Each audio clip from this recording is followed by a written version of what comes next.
ভারতের সাথে আমাদের কোনো ধরনের কোনো সম্ভাবনা নেই। আমরা হলো কি, আমাদের তো নিজস্ব কিছু হাতিয়ারও তো আমরা হারাইছি, ওইগুলো তো আমাদের সব কটা উদ্ধার করা যায়নি। আমরা চেষ্টা করতেছি ওইগুলো উদ্ধার করার জন্য। ওইগুলি উদ্ধার হয়ে গেলে আইন শৃঙ্খলার পরিস্থিতি আরও ভালো হবে। কিন্তু আগের থেকে কি আইন শৃঙ্খলার পরিস্থিতি একটু ভালো হয় নাই বলেন?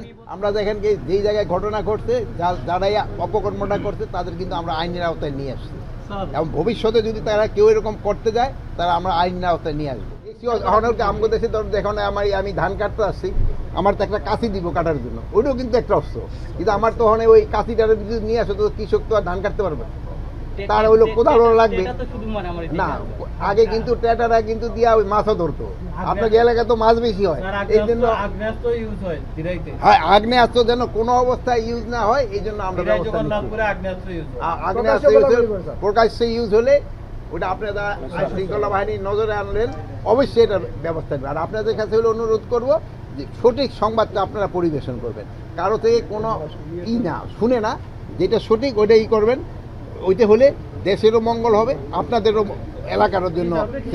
যেহেতু আপনাদের এলাকার লোকজন তো বিদেশে থাকে বেশি, জমি খালি পড়ে রয়েছে, এগুলি যেন সব চাষের আওতায় আনা যায় এই ব্যবস্থা করা। আর আমার ইউটিউবে সাধারণ মানুষ বলতেছে আইন শৃঙ্খলা পরিস্থিতি আগের থেকে ভালো হয়েছে, রাস্তা থেকে আপনারা আরো 5 বছর থাকেন। পুলিশের কর্মতৎপরতাটা বাড়ানোর জন্য পুলিশের কর্মতৎপরতা আগের থেকে অনেক বাড়ছে এবং আরো বাড়বে। আর আপনার হলো আইন শৃঙ্খলা পরিস্থিতি নিয়ন্ত্রণে না থাকলে তো আপনারা আমরা এত প্রশ্নই করতে পারতেন।